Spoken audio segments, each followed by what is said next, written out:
Hey YouTube, so it's the 13th, Monday the 13th, day after Easter 2020, and you can see it's pouring like crazy out there.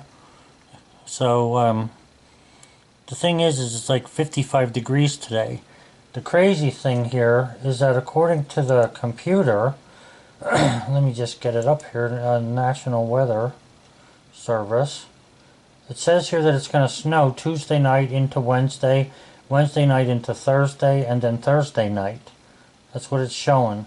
But it's only up into the 30%, so probably won't be much of anything, just colder. 26 degrees during the day and stuff, so, you know, I don't know what's going to happen with the weather for certain, but I surely can't do any cutting today.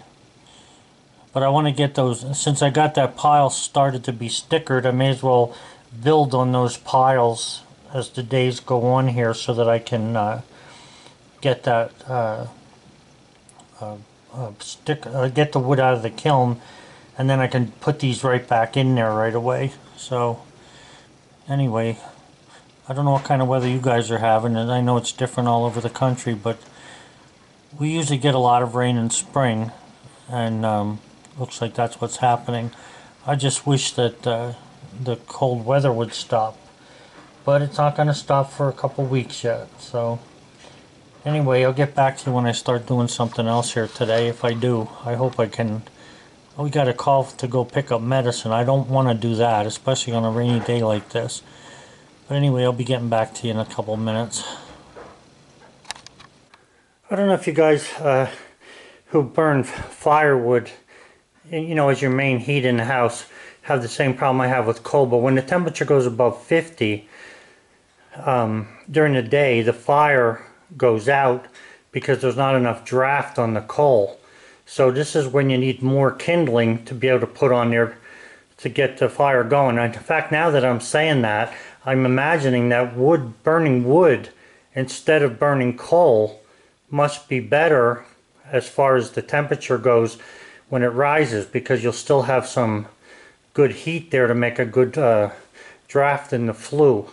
Because when you're burning coal, it doesn't do it once it's above 50. Just thought you might want to know that. Or it's hard to get it to do it anyway. So that's what I'm doing this morning. I'm also cutting kindling. I had Bullseye out pretty early this morning, and you can see he's wet. I was playing fetch with him with a stick there just to give him something to do. Right, boy? Huh? You look funny with your ears like that. Well, guys, it stopped raining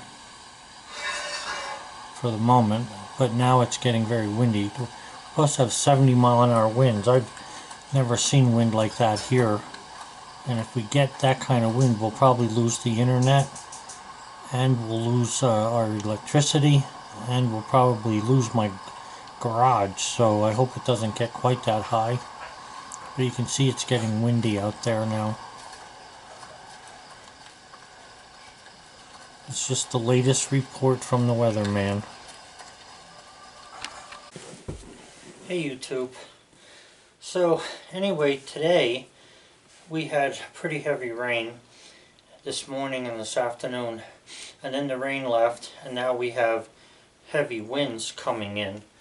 The wind has been like sporadic, I guess you could call it. In other words, it was you'll see wind for half an hour, and then you won't see it for an hour or two. Then you'll see it for half an hour, and you won't see it for an hour or two. So that's the weather here today. So I didn't do anything outside. I was splitting some firewood for our coal stove to build a new fire and just take care of the animals and stuff, and make sure my vehicles were running. What I want to tell you though is something new that worked out for us, and I'm hoping that this will help other people. You know, in Pennsylvania, and I don't know if, I'm not a doctor, so you may know more about this than I do, But in Pennsylvania, there's certain medicines you're only allowed to get 30 days worth of rather than 90 days. And I don't understand that because we used to get 90 days worth when I was at the school teaching because of their medical plan, and now it's dropped back to 30. So I talked to my doctor about this, and I told him that I need, I give myself insulin shots. So I need probably, let's see, 3, 4, I usually take 4 or 5 shots a day. Now, 5 needles a day, 100 needles, that's 20 days. Well, I can't be running into town every 20 days because we have big freezer and refrigerator, and we keep all of our, food that we need for months at a time. It's just the way we've always been living where we live, because sometimes in the winter, you can't get into town when it's really bad.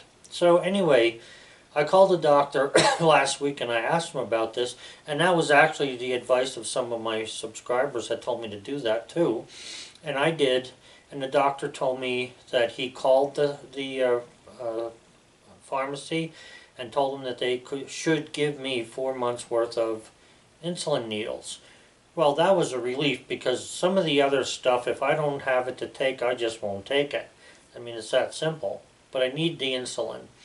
So I went there on Monday, and they said, no, you can only have 1 box because the doctor never called us. So today, Sally had an online visit, I guess you could call it, from the doctor. He wasn't here, he was on the phone, and we gave him all our vitals and stuff like that so that he would know what's going on. And they talked about as if it was a regular appointment with her. And when she got finished talking to him about that, she had mentioned to him that we went to the pharmacy the other day and they would not give us the syringes I'm looking for. Now this doctor, he knows our family. I do some things for him here and there, and it's not like he's gonna freaking lie to me about stuff, and he didn't lie. So while we were on the phone, he said to me, I've already called them twice about this, so let me call again. So he turned his cell phone on and he talked to them while we were on the telephone, and we could hear him talking. And yeah, they said, yeah, we have the syringes, he can come and get them.